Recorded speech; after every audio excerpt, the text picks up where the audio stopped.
Hablar de la migración es hablar de un fenómeno que todas las sociedades del mundo han tenido migrantes que se van, otros inmigrantes que llegan, personas que cambian de lugar. El cielo está vacío es esta novela, autoría de una colombiana, de una paisa, de Sara Jaramillo Klinker. Sara, gracias por estar con nosotros. No, muchísimas gracias por esta invitación, Carlos. Bueno, esta novela, primero que todo hay que contar que tiene mucho que ver con una anterior que Ujú. generó muchos titulares de prensa, Sí, que llamó mucho la atención, ¿no, Sara? sí. Sí, esta novela, como el germen de esta novela, estaba escrito ya en mi primera novela, que fue Como maté a mi padre, que es una novela a la que yo le tengo mucho cariño porque ya va a cumplir 6 años y sigue todavía como muy vigente, la gente la sigue leyendo mucho. Es una historia que el que lo lee se queda como en el corazón del lector porque es la historia de esos mismos lectores, a pesar de que es autobiográfica y narro en ella esa violencia del Medellín de los 90 que me arrebató a mi padre. Pareciera que es una historia muy personal, pero en realidad es la historia de toda una ciudad, yo creo que incluso de todo un país, porque esa época fue supremamente violenta. Entonces es una novela que ha tenido un recorrido muy lindo, que quiero mucho, precisamente por ser la primera, precisamente por ser autobiográfica, y allí había un capítulo, hacia el final, un capítulo que yo pensé que iba a pasar bastante inadvertido, y ese capítulo se llamaba El amante inglés. Para mí tenía mucho sentido que estuviera en Como maté a mi padre, porque ese amante inglés que yo tuve a los 23 años, cuando me fui a vivir a Londres, yo me di cuenta de que se había vuelto como un patrón en mi vida, como que en mis parejas siempre buscaba hombres muy mayores. Y la razón que encontré es que buscaba como esa figura del papá, como alguien que me ofreciera lo que mi papá no había podido ofrecerme porque lo habían matado, que era la seguridad, que era la protección, seguridad económica, seguridad emocional. Y para mí fue muy perturbador darme cuenta de eso. Pues fue tan perturbador que lo puse en Como maté a mi padre y ahí se justificaba mucho y se entendía mucho porque en ese libro la protagonista está en la búsqueda eterna de su padre y entonces muestra cómo lo busca en sus parejas. Y yo me quedé con muchas ganas como de ampliar esa historia. Uh -huh. Lo que pasa es que yo siento que en Cómo maté a mi padre está como más carameludita y yo sentía que si hurgaba en esa historia me iba a encontrar cosas que a lo mejor no me iban a gustar. Y entonces, además era una historia que yo había mantenido muy clandestina siempre. A mí me daba pena decir que yo estaba metida en esa relación tan desigual. Desigual por la diferencia de edad, desigual por la nacionalidad, desigual porque, por la diferencia en el lenguaje que usaba cada uno.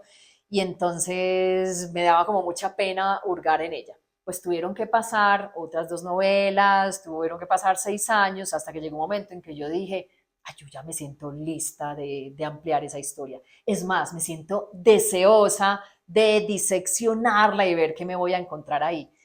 Y lo que me hizo más ganas de diseccionarla es que yo en el fondo de mi alma sabía que eso no había sido una historia de amor.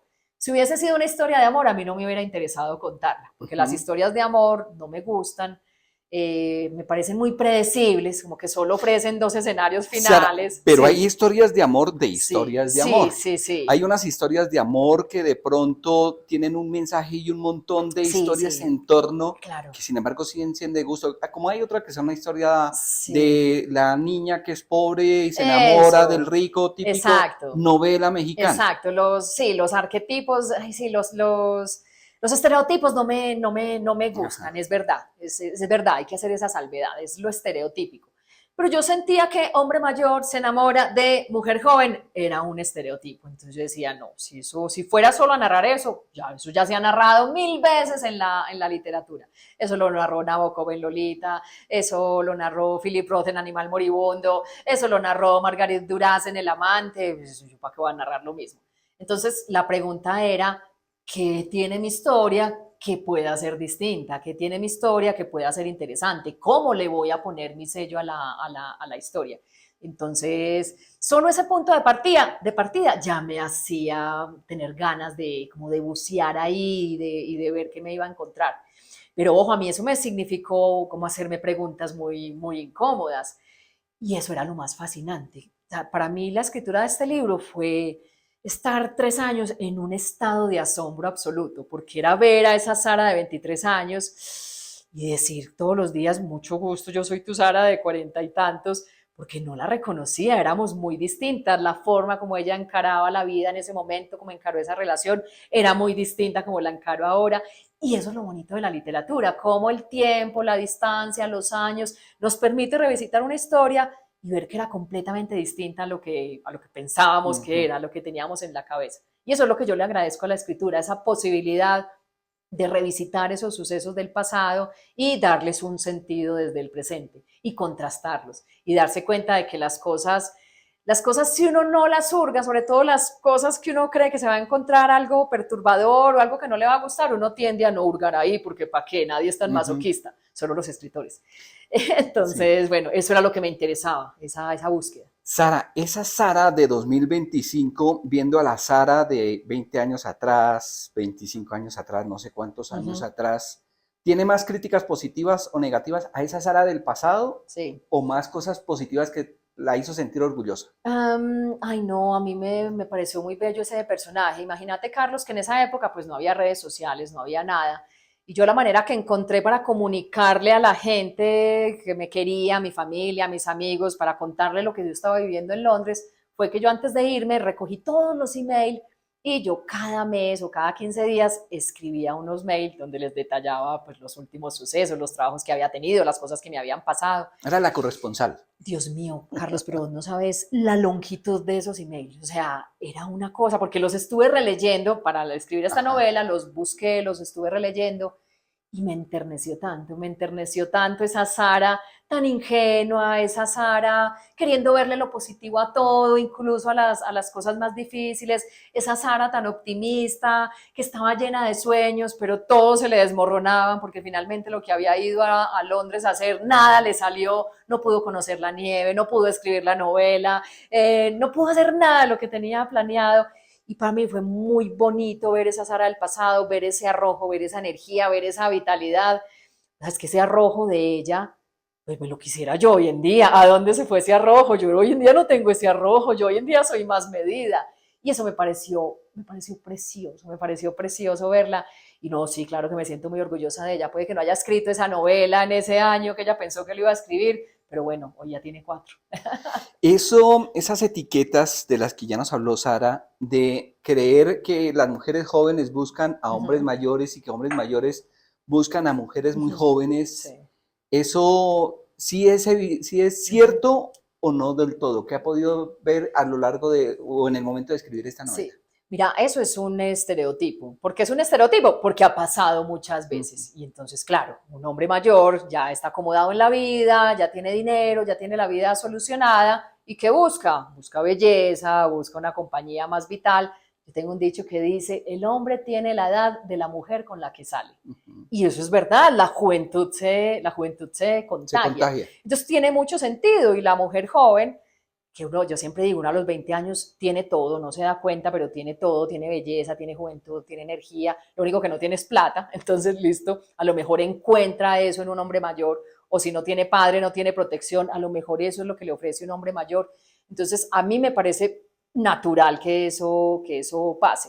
Lo que pasa es que como que prototípicamente, sobre todo a las mujeres, nos han vendido la idea de que un hombre mayor que busca en una mujer joven, aprovecharse. Entonces siempre nos han enseñado desde niñas a que hay que cuidarse de esos hombres mayores. Pero a mí el gran giro de esta novela, creo que una de las cosas que más me gusta es devolverme yo la pregunta y decir, bueno, ¿quién se aprovechó de quién? Porque yo también saqué provecho efectivamente de esa relación. Y justo eso era lo que me interesaba explorar. Porque las novelas que exploran ese otro tema, que te mencioné algunas, vámonos por ejemplo a Animal Moribundo de Philip Roth, un profesor universitario se enamora de una estudiante cubana, él es Ujú. neoyorquino, ella es cubana, los separan un montón de años. Como está narrada desde el profesor y como el autor es hombre, entonces yo me acuerdo leyendo esa novela y pensar, sí, esta historia está narrada desde lo arquetípico, el hombre es el que domina, el hombre es el superior, el hombre es el que va a poder hacer lo que quiera con esa chica, pero yo recuerdo mucho leerla y pensar, ay, Philip Roth no tenía ni idea de las posibilidades que tenía Consuelo, de cómo Consuelo también lo manipuló a él. Y a lo mejor ese sería el punto de vista interesante para la novela, porque es un punto de vista menos visto. La mujer joven, que es la que se aprovecha del hombre mayor. Entonces me interesaba mucho jugar con ese juego de poderes, con ese chantaje sexual, ese chantaje económico, con esas relaciones que son convenientes para ambos, con desromantizar un poco la idea del amor o de las relaciones. Ay, toda relación tiene que estar marcada por el amor. No, hay relaciones que están marcadas por el deseo, hay relaciones que están marcadas por el placer, y eso también está bien, porque esa es otra cosa que nos enseñan a las mujeres. Ay, no, las relaciones son para casarse y para tener hijos y para formar una familia, y no, las mujeres también podemos usar las relaciones para otra cosa. Entonces me interesaba como tirar por la borda todo ese libreto que me habían enseñado y mostrar el punto de vista que es muy femenino, que yo lo hablo con mis amigas y sé que todas lo pensamos. Lo que pasa es que no nos estaba permitido aceptar eso, aceptar nuestro deseo, aceptar nuestra posibilidad de manipular a alguna pareja. Eso no se aceptaba mucho, entonces eso no lo hablamos mucho, pero eso era justo lo que me interesaba del libro, mostrar lo Ajá. extraordinario.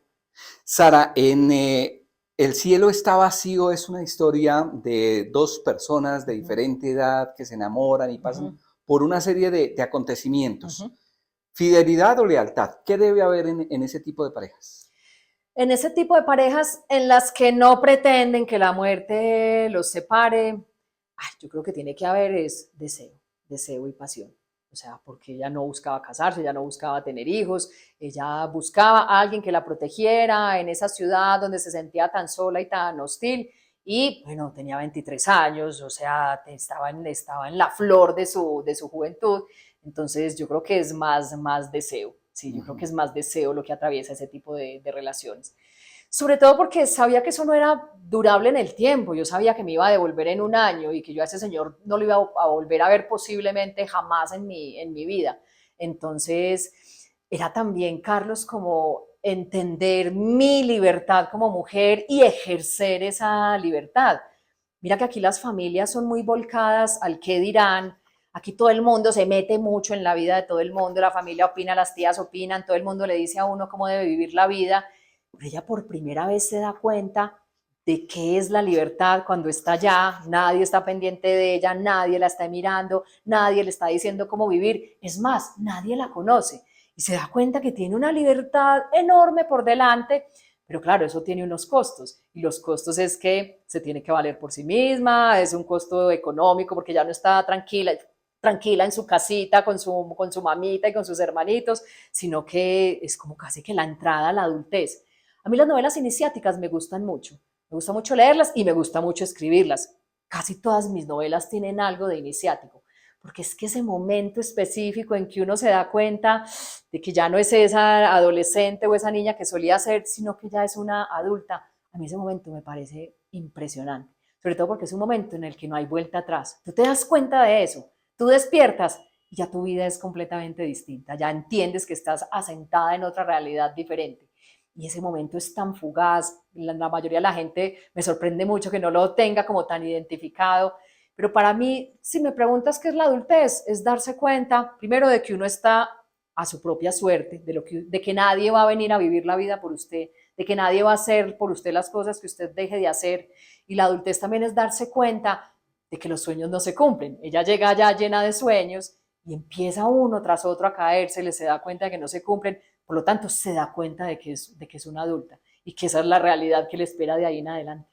Sara, cuando uno ve un cuadro abstracto, uno no le pregunta al pintor qué quiso interpretar con Uh -huh. ese cuadro, Sí, pero sí le puede preguntar qué color me sugiere que siga, sí. que usted le tiene cierta interpretación especial. Uh En -huh. este caso, ¿qué personaje de los tantos que hay acá, Uh -huh.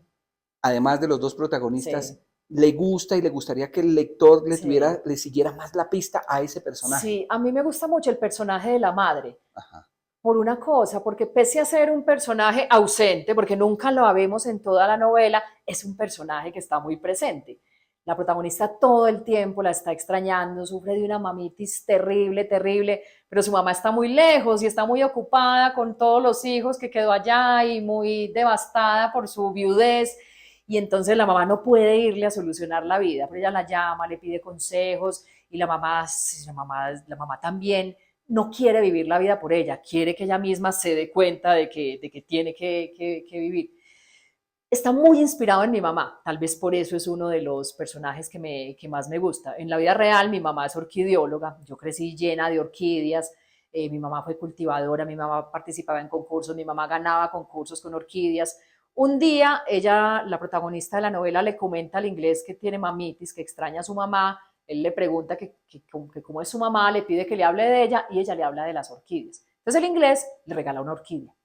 Y esa orquídea se vuelve muy importante en la novela porque es como el símbolo de la mamá.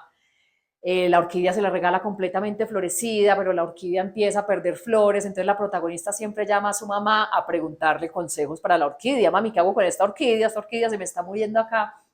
Y es muy bonito porque los consejos que le da la mamá, no, es que la orquídea necesita sol, es que la orquídea necesita luz, necesita aire fresco, es que la orquídea necesita nutrientes. De repente la protagonista como que empieza a decir, todos esos consejos que me da la mamá para mi orquídea, en realidad me los está dando para mí, yo necesito sol, yo necesito alimentarme mejor, yo necesito aire fresco.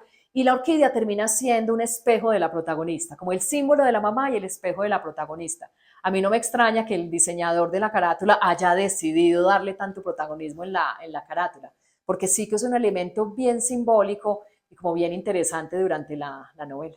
Y también es como un reflejo de esa orquídea, no solamente de la protagonista, sino de la relación, Sí, porque hay que oxigenar la total, relación, que no total. sea monótona. Total, es que al final las plantas no somos tan distintas, las plantas no son tan distintas de los seres humanos, las plantas las vemos ahí tan quietecitas, pero las plantas necesitan muchas cosas, así como nosotros las necesitamos. Mueva usted una planta de lugar y si no le gusta el lugar nuevo, esa planta se le marchita o se le muere. Y ella con su orquídea, ella empeñada en no abandonar su orquídea, a pesar de que está feita, a pesar de que ha perdido las flores, a pesar de que se le está muriendo, se muda y se muda y se muda varias veces de casa y ella siempre tiene su orquídea bajo el brazo, porque entiende eso, entiende que esa orquídea es el espejo de de todo lo que le está ocurriendo. Sara, alrededor de 300 páginas, un poco menos de 300 páginas tiene la novela. ¿Qué tipo de emociones son las que más se manifiestan a lo largo de la lectura? ¿Qué es lo que más va a sentir la gente? ¿Algo de nostalgia? ¿Qué? Sí, yo creo que hay ahí una nostalgia muy grande y creo que es uno de los sentimientos con el que el lector empatiza más. No tiene que haberse ido a Londres, es que uno siente nostalgia incluso cuando se muda de ciudad. Ujú. Claro, el solo alejarse De de la barrio, familia, exacto, de barrio. de casa. Incluso cuando tú decides irte de tu casa y dejar a tu manada, es el mismo sentimiento, no hay que irse tan lejos. Entonces esa nostalgia está muy presente en toda la novela y es un sentimiento con el que la gente se identifica muchísimo.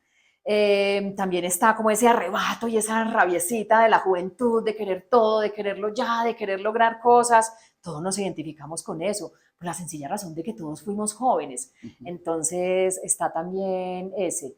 Está como el deseo de cumplir los sueños, que hablé de eso ahora, todos tenemos sueños. Es más, eso es lo que nos hace parar de la cama todas las mañanas, los sueños son importantísimos. Entonces, así no se nos cumplan, los seguimos teniendo. Entonces, también es fácil empatizar con esa protagonista a la que no le sale nada, pero sigue adelante día tras día. Yo creo que hay muchos elementos con los que identificarse, incluso con esa relación. Todos hemos estado inmersos en una relación que a lo mejor no nos convence tanto, pero es la más cómoda en ese momento, con ese sentimiento de comodidad. También es muy fácil empatizar. Y con ese despertar sexual, todos tuvimos un despertar sexual. Yo creo que hay muchísimos elementos, porque yo me esmero mucho, Carlos, en reflejar muy bien los sentimientos, porque soy una convencida de que lo más universal que tenemos los seres humanos son los sentimientos. Yo puedo situar una novela en China, en Londres o en Medellín, pero el amor se siente igual en Londres, en China o en Medellín, la ausencia se siente igual, el duelo se siente igual, Ujú. la nostalgia se siente igual. Entonces, con lo que más empatizamos es con los sentimientos. Entonces, yo sí que me esmero mucho. Yo incluso casi que antes de escribir cada capítulo, sé que quiero abordar en ese capítulo, qué escena quiero desarrollar, pero yo siempre me pregunto esto, ¿qué sentimiento va a predominar en este capítulo? Y hago todos los esfuerzos para dejarlo muy bien reflejado. Y yo creo que esa es una de las razones por la que es fácil empatizar con mis historias, por la que la gente cree, ay, esta también es mi historia, porque yo también me siento así. Es por eso, por los sentimientos. ¿Qué pasó con el inglés de la vida real? El inglés de la vida real existe, eventualmente hablamos, yo estoy muerta del susto de que el libro se traduzca al inglés y lo pueda leer, porque este libro no es autobiográfico como maté a mi padre, este libro es autoficción, es decir, yo me tomé muchas licencias ficcionales porque ya mi historia autobiográfica la había narrado en Cómo maté a mi padre. Y aquí lo que me interesaba era explorar la manera de hacer la historia más interesante, más intrigante, de que el lector no la pudiera soltar. Y eso me implicó tomarme licencias y me da miedo de que él la lea y se lea como no es, o se vea más depredador de lo que fue, o se vea más usado de lo que fue. Eso me da miedo, pero bueno, es autoficción. Entonces, Sara termina el manuscrito, se lo pasa al sí, corrector. sí. Algo que dolió, que el corrector le dijo, hay que quitar esto y que le dolió mucho a Sara. No, Carlos, yo soy muy humilde con las críticas. Yo me dejo editar muy fácil, porque soy una convencida de que esa mirada externa de los editores y de los correctores es muy necesaria, porque uno tiende a ensimismarse en su historia y a dejar de ver cosas precisamente por estar ahí dentro de ellas, como el que está dentro del bosque y no ve los árboles. Es exactamente lo mismo. Entonces yo agradezco mucho que tengo, no uno, tengo varios editores, la novela me la leen varias personas y tengo además un grupo de amigos que son muy buenos lectores y que también me leen, porque es opinión listo, un editor está especializado en editar la historia, en trabajar con historias, pero es que el que la lee es la gente común y corriente, es la gente que está en el bus, es la gente que está en la oficina, es la gente que está en la calle, es la gente común y corriente. Entonces, para mí, lectores también muy importantes son amigos míos, que son personas común y corriente. Incluso mi novio es mi principal lector. Y una de las razones por las que me gusta darle a los manuscritos, primero que a la editora, yo se los doy a leer a él, porque es capaz de decirme las cosas. Y yo valoro mucho que me digan las cosas que fallan. Es más, yo cuando les entrego la novela a editores, a amigos, yo siempre les digo, dígame lo malo. Yo lo bueno lo sé. No me tiene que decir lo bueno. Yo sé que hice bien en la novela. Dígame lo malo. Solamente recibo comentarios negativos. Y soy muy humilde con esos comentarios. De verdad, todos trato de entenderlos, de mirar si tienen razón y bueno, la mayoría de las veces pasa que sí. Entonces me dejo editar tan fácil y criticar tan fácil que no me duelen las críticas, por el contrario, yo las agradezco mucho y las acojo. Si siento que son válidas, las hago con mucho cariño, las corrijo con mucho, pues como con mucho interés, porque además sé que es que un editor le dice a uno las cosas no porque tenga nada contra mí, sino porque quiere que la historia sea mejor, es que a él le conviene que la historia sea mejor también. Entonces parto de esa base, de que no es una crítica mía, es una crítica a la historia y que siempre puede ser mejor. Entonces soy súper humilde con la recepción de esas críticas. A veces el título de un libro es fundamental para que éste llegue a más gente. Sí. Hablemos de la historia de El cielo está vacío como Ay, título. Carlos, para mí el título y la portada son tan importantes. Yo soy de las que compro libros, hay veces sin saber, sin conocer al autor, sin haber leído la sinopsis por detrás del libro o sin haber leído ninguna reseña, los compro solo porque el título me llama la atención o la portada me llama la atención. Entonces le pongo como mucho interés a esas dos cosas. Este título viene yo ya tenía muy adelantada la novela y algún día me puse a releer los diarios de Silvia Plath y había una frase que incluso yo había subrayado, no recuerdo cuándo ni en qué año había sido eso, pero era un subrayado mío, y esa frase, que la usé también de epígrafe, decía, necesito un padre, necesito una madre, necesito un ser viejo y sabio a quien llorarle. Hablo con Dios, pero el cielo está vacío. Yo leí eso, Carlos, y yo dije, esta es la novela, o sea, esto resume la novela entre líneas, lo hizo Silvia Plath mejor que yo entre líneas, y lo puse de epígrafe. Estuvo mucho tiempo de epígrafe y en una de las tantas reescrituras de la novela, que vuelvo y arranco desde el principio y reescribo, volví a releer y releí el epígrafe y dije, no, es que aquí también está el título, el título tiene que ser este, porque refleja muy bien el espíritu de esa protagonista que se fue a buscar a su Ujú. padre, que habla con el fantasma de su padre, que nunca le contesta, que habla con Dios, pero Dios nunca le contesta, que llama a su mamá para que le ayude, pero su mamá nunca le ayuda, que se encuentra con ese ser viejo y sabio y le llora todo el tiempo para que le ayude, pero el cielo está vacío porque ninguno le ayuda, ninguno le contesta. De hecho, una de las reflexiones finales de la novela es esa. Ella dice, sin padre y sin Dios el cielo está vacío. Y ella ha perdido ya al padre, ha perdido esa figura de Dios y me parece como que reflejaba muy bien. Es un título bellísimo. Lástima que no se me haya ocurrido a mí, que lo tomé de Silvia Plath, pero bueno, también es como un homenaje a esa autora que para mí ha sido tan importante en mi vida. Sara Jaramillo Klinker, la autora de El cielo está vacío. Sara, gracias. Ay, no, muchísimas gracias, Carlos, por esta conversación, por esa lectura tan bonita que hiciste de la novela. Y bueno, hasta una próxima ocasión.